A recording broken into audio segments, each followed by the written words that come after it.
देवरानी मेरी भोली है। ये कहानी है एक संयुक्त परिवार की, जहाँ देवरानी जिठानी अपने पतियों और सास ससुर के साथ एक ही घर में रहा करती थी। भैया आजकल गर्मी बहुत पड़ने लगी है, इसलिए मैंने सोचा है कि एसी ले लिया जाए। बॉबी, तुम तो जानती हो मेरे पास इतने पैसे नहीं है कि मैं 50,000 का एसी खरीद सकूं। तुम्हारी इच्छा है तो अपने कमरे में लगवा लो। आपने ऐसा सोचा भी कैसे भैया? अगर एसी लगेगा तो तीनों कमरों में एक साथ लगेगा। पैसों की चिंता आप मत करिए, वो सब मैं देख लूंगा। बॉबी, हाथी खरीदना आसान होता है लेकिन पालना मुश्किल। अरे हर महीने जो लंबा चौड़ा बिल आएगा उसे कौन भरेगा? भैया मैंने कहा ना, आप चिंता मत करो, सब मैं देख लूंगा। बिल के डर से क्या जीवन भर गर्मी में सड़ते रहेंगे। बॉबी का बिजनेस अच्छा चल रहा था, उसकी इनकम अच्छी थी, जबकि बड़ा भाई विकी एक प्राइवेट कंपनी में कंप्यूटर ऑपरेटर था। उसकी तनख्वाह सीमित थी, इसलिए वो घर खर्च के लिए सीमित ही पैसे दे पाता था। बड़े भाई की आर्थिक स्थिति समझते हुए बॉबी अधिकांश बड़े खर्च खुद ही उठा लिया करता था। एक दिन, बॉबी भाई, एक बढ़िया स्कीम लेकर आया हूँ। एक ऐप है, आपको उसे डाउनलोड करना है और उसमें पैसे लगाने हैं। आपको आपके पैसे का 2 गुना पैसा मिलेगा, गारंटीड। अरे पैसा कमाना कोई हलवा है क्या? ऐसे थोड़ी ना होता है। अरे बॉबी भाई, होता है। ये लोग हमारा पैसा स्टॉक मार्केट में लगाते और फिर उस पैसे से बढ़िया बढ़िया रिटर्न कमाकर मुनाफा आपको देते हैं।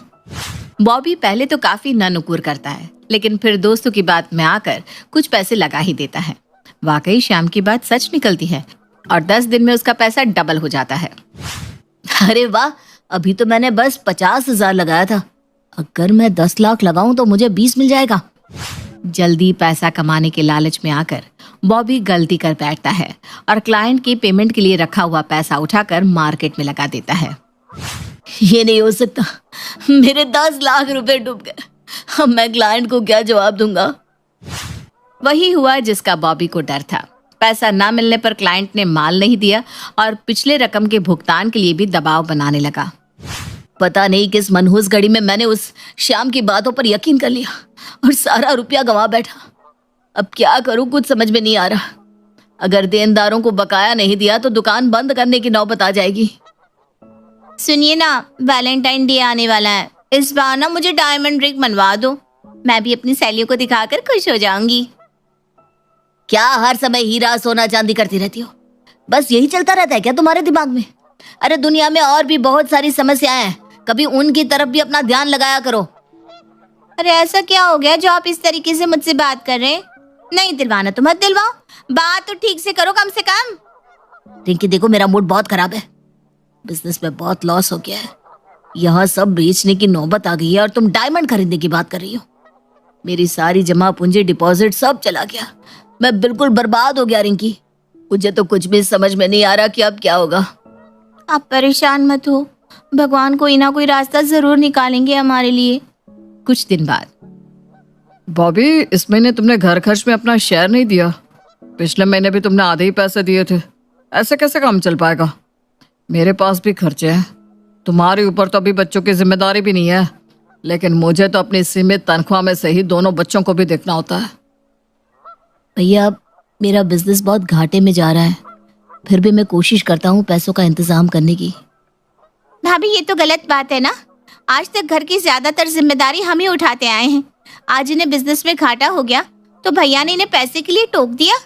आपको भैया को समझाना चाहिए था, उन्हें कितना दुख पहुंचा होगा। संकट में सबसे पहले उनके अपने घर वालों ने ही उनका साथ छोड़ दिया। अरे तुम गलत समझ रही हो रिंकी।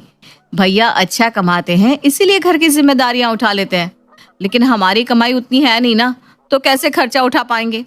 बच्चों की फीस, माँ बाबूजी की दवाइयाँ, तुम समझती हो ना घर में कितना खर्चा है। रिंकी जिठानी की कोई बात सुनना ही नहीं चाहती थी, इसलिए मुंह बनाकर अपने कमरे में लौट आती है। देखा आपने, बस 1 महीना हम पैसा नहीं दे पाए तो भैया ने सामने से आपको टोक दिया।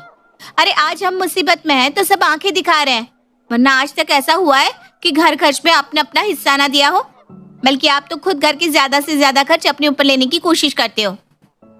भैया भी तो मजबूर है, वो खुद जिम्मेदारियों से घिरे हुए हैं। बस बस रहने दीजिए आप। देख लिया मैंने आपके घर वालों को। कल माँ जी भी ना मुझे पैसों का ताना दे रही थी।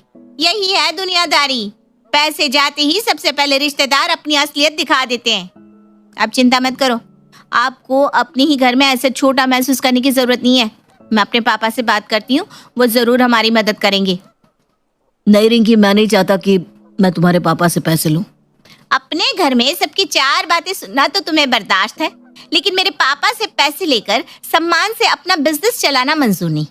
अरे मैं उनकी इकलौती बेटी हूँ, उनका जो भी है सब मेरा ही तो है। और मुझे पूरा यकीन है पापा को आपकी मदद करने में खुशी ही होगी। रिंकी के बार बार समझाने पर बॉबी अपने ससुर तुकाराम से पैसे लेने के लिए तैयार हो जाता है। बेटा, रिंकी ने बताया कि तुम्हारा बिजनेस बहुत घाटे में चला गया है, जिसकी वजह से तुम्हारे ऊपर काफी कर्ज हो गया है। वैसे तो मैं रिश्तेदारी में रुपयों का लेन देन करना कुछ खास पसंद नहीं करता, लेकिन यहाँ बात मेरी बेटी रिंकी के जीवन की है, इसलिए मैं तुम्हें 10 लाख रुपए देने के लिए तैयार हूँ। तुम पैसा ले लो और अपने बिजनेस में लगा दो। व्यापार में तो नफा नुकसान चलता ही रहता है पापा जी। आज मुझे नुकसान हुआ है, कल को फायदा भी होगा। जैसे ही मेरा बिजनेस चलने लगेगा मैं आपके रुपए वापस कर दूंगा। बेटा, 30 साल से मैं व्यापार कर रहा हूँ और व्यापार का गुणा भाग मेरे से ज्यादा कोई नहीं जान सकता। मेरा मूल तो तुम वापस कर दोगे, लेकिन ब्याज का क्या? और एक अच्छा व्यापारी कोई भी घाटे का सौदा नहीं करता। मैं कुछ समझा नहीं पापा जी, क्या कहना चाहते हैं आप? अरे बेटा, मैं तो मजाक कर रहा था। मजाक नहीं समझते क्या? चिंता की कोई बात नहीं, मैंने तुम्हारे अकाउंट में पैसे ट्रांसफर कर दिए हैं। तुम अपना काम आगे बढ़ाओ। तुकाराम ने मजाक कहकर बात को खत्म तो कर दिया था, लेकिन बॉबी को कहीं ना कहीं रिंकी के पिता की कही हुई बातें खटक रही थी। उसे इतना तो समझ में आ ही गया था कि वो मजाक नहीं कर रहे थे। कुछ दिन बीतने के बाद एक दिन तुकाराम का फोन दामाद बॉबी के पास आता है। बॉबी बेटा, कैसा चल रहा है तुम्हारा व्यापार? कोशिश कर रहा हूँ पापा जी, लेकिन अभी तो कुछ खास सुधार नहीं है। थोड़ा समय लगेगा, लेकिन मुझे यकीन है कि सब सही हो जाएगा। अपना पैसा तो डुबा ही चुके हो, मेरा पैसा भी तो ले नहीं डुबोगे ना? अरे आप ऐसा क्यों सोचते हैं? मैं आपकी पाई पाई चुका दूंगा। अरे मैं तो मजाक कर रहा था भाई। बहुत अच्छी बात है, लगे रहो लगे रहो। अच्छा, मैंने ना तुम्हें एक काम के लिए फोन किया था। आज जरा दिल्ली गेट से दुकान का थोड़ा सामान उठाना था। मेरी दुकान पर काम करने वाला लड़का 15 दिन से छुट्टी पर है। अगर तुम जाकर सामान ले आओगे तो हमारी बड़ी मदद हो जाएगी। आप परेशान मत होइए पापा जी, मैं जाकर ले आता हूँ। अच्छा, आते हुए ना थोड़ी सब्जियां भी लेते आना। लेकिन पापा जी, सब्जी मंडी तो बिल्कुल उल्टी दिशा में है, उधर जाने में तो 1 घंटा लग जाएगा। अरे कोई बात नहीं ना बेटा, वैसे भी पूरा दिन तुम दुकान पर मक्खी तो मारते हो। कुछ काम करोगे तो तुम्हें भी तो अच्छा लगेगा ना। लेकिन बेटा, दिशा चाहे जो भी हो, सब्जी की जरूरत है तो लानी तो पड़ेगी ही ना। जी ठीक है, मैं कुछ देर में आता हूँ। बॉबी पहले दिल्ली गेट जाकर दुकान का सामान रिसीव करता है और फिर सब्जियां खरीद कर अपने ससुराल देकर आ जाता है। कुछ दिन बीतने के बाद, अरे बेटा, पैसा लेते समय तो तुम बड़े प्यार से बात कर रहे थे, और अब कभी पूछते भी नहीं कि ससुर जी क्या हाल चाल है। कहीं उसे किसी चीज की जरूरत हो तो पहुंचाना ना पड़ जाए, यही डर है ना? अरे नहीं नहीं, ऐसी कोई बात नहीं पापा जी। आप बताइए ना, अगर कोई काम है तो। मैंने काम के लिए तो कभी मना नहीं किया। बेटा, कल मेरे कुछ दोस्त आ रहे हैं घर पर, एक छोटी सी पार्टी समझ लो। अच्छा, तुम्हें इस पार्टी में आना जरूर है। मैं अपने दोस्तों से तुम्हें मिलवाता हूँ, सब बड़े बिजनेसमैन हैं, तुम्हारा फायदा ही होगा। कल तो मुझे दुकान पर थोड़ा काम है, आप कर लीजिए पार्टी, मैं फिर कभी मिल लूंगा। देखो बेटा, तुम्हारा बिजनेस तो ठप हो गया है, और मेरा अनुभव यही कहता है कि अब तुम चाहे जितने जतन कर लो, वो फिर से चलने वाला नहीं है। आखिर कब तक उस मरे हुए शेर में जान फूंकते रहोगे? हम तो यही कहेंगे कि तुम आओ, आकर हमारा काम संभालो, अपनी काबिलियत हमारे बिजनेस में दिखाओ। मेरा जमा जमाया काम है, इससे अच्छा मौका तुम्हें और कहीं नहीं मिलेगा। पापा जी, ऐसा बिल्कुल भी नहीं है कि मेरा बिजनेस कभी नहीं चलेगा। बस कुछ दिनों की बात है, मैं अपनी तरफ से पूरी कोशिश कर रहा हूँ। जल्दी ही मैं आपका सारा पैसा लौटा दूंगा। मैं तो तुम्हारे भले के लिए कह रहा हूँ। कल सुबह 10 बजे तक घर पर पहुंच जाना। अगले दिन सुबह बॉबी अपने ससुराल पहुंचता है तो देखता है कि ससुर तुकाराम आराम से घर पर बैठा हुआ है। अरे पापा जी, मेहमान नहीं आए क्या? मेहमानों को आने में अभी समय है। तुम्हें सुबह 10 बजे मैंने इसीलिए बुलाया था ताकि तुम यहाँ आकर तैयारी में थोड़ी मदद कर सको। चलो, अब तुम जाओ, जाकर बाजार से थोड़ा राशन और बाकी का सामान भी ले आओ। फिर घर पर आकर मेहमानों के स्वागत की तैयारी करवा देना। थोड़ी ही देर में मेहमान आने लगते हैं। अरे तुकाराम जी, ये आपका दामाद है क्या? जी जी भाई साहब, बिल्कुल सही पहचाना, ये हमारे दामाद ही हैं। करते क्या है आपके दामाद? जी, मेरा कपड़ों का एक छोटा सा बिजनेस है। बिजनेस है नहीं, बिजनेस था। बिजनेस तो तुमने पूरा चौपट कर दिया है, अब उसमें है जैसा बचा ही क्या है। तुकाराम की बात सुनकर उसके सभी मित्र हंसने लगते हैं। अरे भाई साहब, पूरा 10 लाख की चपत लगवाई है साहबजादे ने।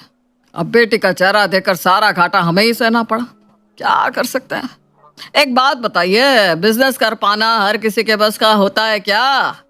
व्यापार को चलाने के लिए लोमड़ी जैसी बुद्धि और बगुले जैसा ध्यान चाहिए होता है, और ये खूबियां सभी में होते नहीं। पापा जी, आपको मेरे व्यापार का घाटा सहने की कोई जरूरत नहीं है। मैंने बस आपसे उधार पैसे लिए हैं और ये वादा भी किया है कि समय आने पर मैं आपका पूरा रुपया चुका दूंगा। देख रहे हैं आप तेवर इनके। वो कहते हैं ना, रस्सी जल गई लेकिन बल नहीं गया।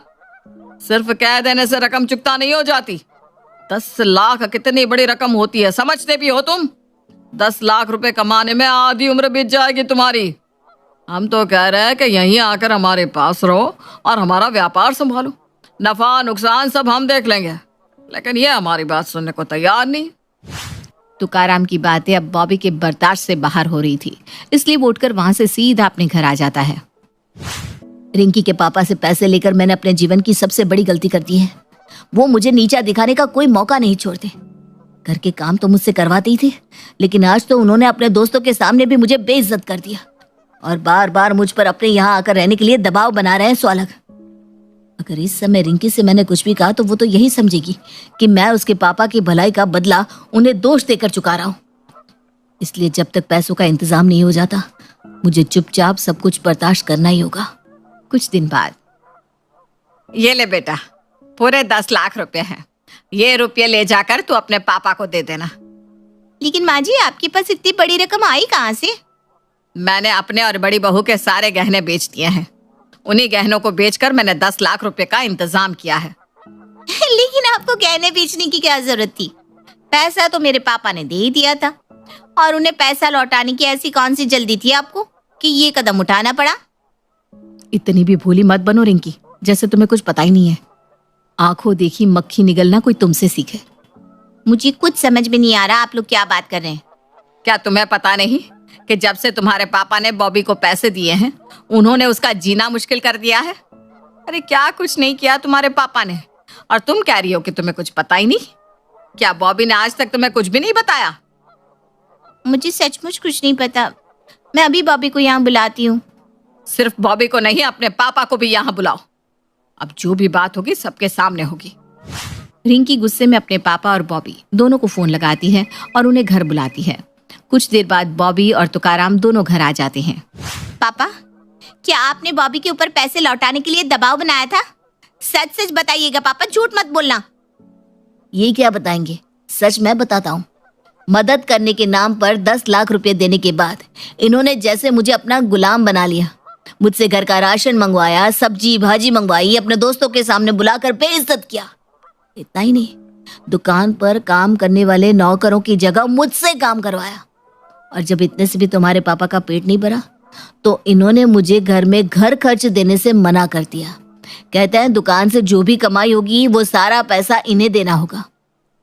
जब मैंने इन्हें हमारे पारिवारिक मामले के बीच में बोलने के लिए मना किया तो इन्होंने मुझसे अपने 10 लाख रुपए तुरंत लौटाने के लिए कहा। 10 लाख रुपए बहुत बड़ी रकम होती है। मैं ऐसे खड़े खड़े अचानक आपको 10 लाख रुपए कहाँ से ला कर दूंगा? अगर नहीं दे सकते तो कल से तुम यहाँ मेरे साथ इस घर में रहोगे और मेरा बिजनेस संभालोगे। अपना कर्ज वसूलने के लिए तुम्हारे पापा मुझे घर जमाई बनाना चाहते हैं। मैं ये क्या सुन रही हूँ पापा? जवाब दीजिए, क्या ये सच है? बॉबी बेटा, तुम मेरी बातों का गलत मतलब निकाल रहे हो। मैं तो तुम्हारे भले के लिए ही सोच रहा हूँ। मैं बस यही कहना चाहता था कि अगर तुम्हारा बिजनेस नहीं चल रहा तो छोड़ो उसे। उसके पीछे अपना समय और ऊर्जा क्यों बर्बाद कर रहे हो? मेरे साथ मेरा व्यापार संभालो। आपने मेरे पति को घर जमाई बनाने के लिए दबाव बनाया और अब आप कह रहे हैं कि आपका वो मतलब नहीं था। इतनी बड़ी बात सोचने से पहले आपको एक बार मुझसे बात करनी चाहिए थी पापा। अपने ससुराल में मेरा सर शर्म से नीचा कर दिया।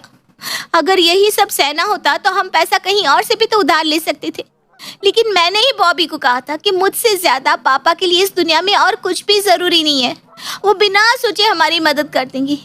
लेकिन मैं गलत थी पापा। बॉबी, मैं आपकी गुनहगार हूँ। मुझे अपने पापा पर कुछ ज्यादा ही भरोसा था, लेकिन आज मुझे सबक मिल गया है कि ससुराल की बातें मायके में बताने से मदद मिले ना मिले, ससुराल की इज्जत जरूर चली जाती है।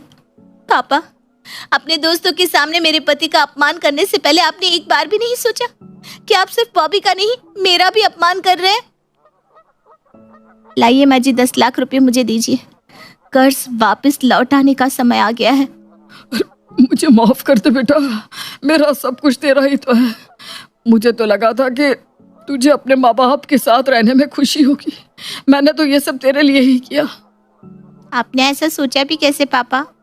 मेरे लिए मेरे पति का सम्मान सबसे बढ़कर है और अब मेरी शादी हो गई है पापा। मेरा घर यही है जहां आपने मुझे विदा करके भेजा था। अब आप अपना रुपया लेकर जाइए यहाँ से। आपका पैसा तो आपको वापस मिल गया भाई साहब। मेरे बेटे का खोया हुआ सम्मान क्या आप लौटा सकेंगे? तुकाराम को अपनी गलती का बहुत पछतावा हो रहा था।